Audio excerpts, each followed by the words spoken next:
English has two extremely common verbs, make and do. But we don't just use them randomly.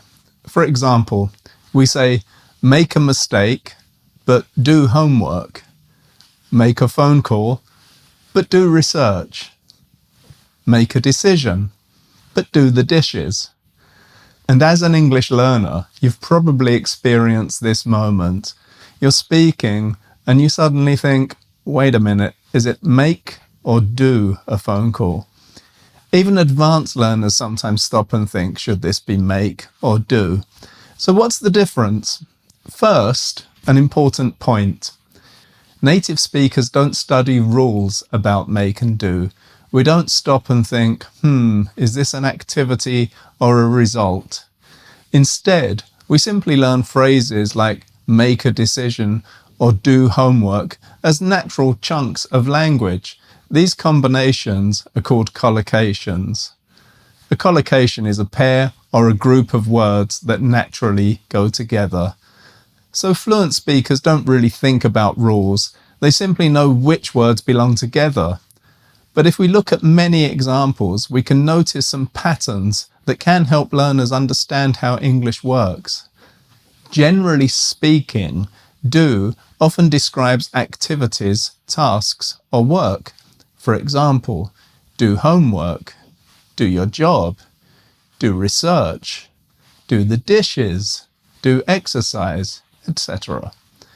In these cases, you're performing an activity. Now compare that with make. We say, make a mistake, make a decision, make a plan, make a phone call. Here, something is created or produced as a result of the action. A mistake happens, a phone call is made, a plan exists. So make often focuses on the result of an action. But remember, this is not a strict rule. It's just a pattern that appears across many English collocations. Here's a very useful comparison. We say, do the dishes, but make the bed. Why? Both are household tasks, but English sees them slightly differently. When you do the dishes, the focus is on the activity, washing them. But when you make the bed, the focus is on the result. You create a tidy, prepared bed. So English chooses a different verb depending on what the phrase emphasizes. Let's look at some very common make combinations. These are phrases we use all the time. Make a decision. We need to make a decision today. Make a plan. Let's make a plan for the weekend. Make a mistake. Everybody makes mistakes when learning a language. Make progress. She's making good progress in her English. Here are a few more very common ones. Make a phone call. Make a list. Make a promise. Make an effort. In most of these examples, something is there that wasn't there before, like a list, a plan, a phone call, etc. That's why make often feels natural in these expressions. Now, let's look at some very common do combinations. These usually describe tasks or activities. Do homework. The students are doing their homework now. Do work. I have a lot of work to do today. Do research. The team is doing some research.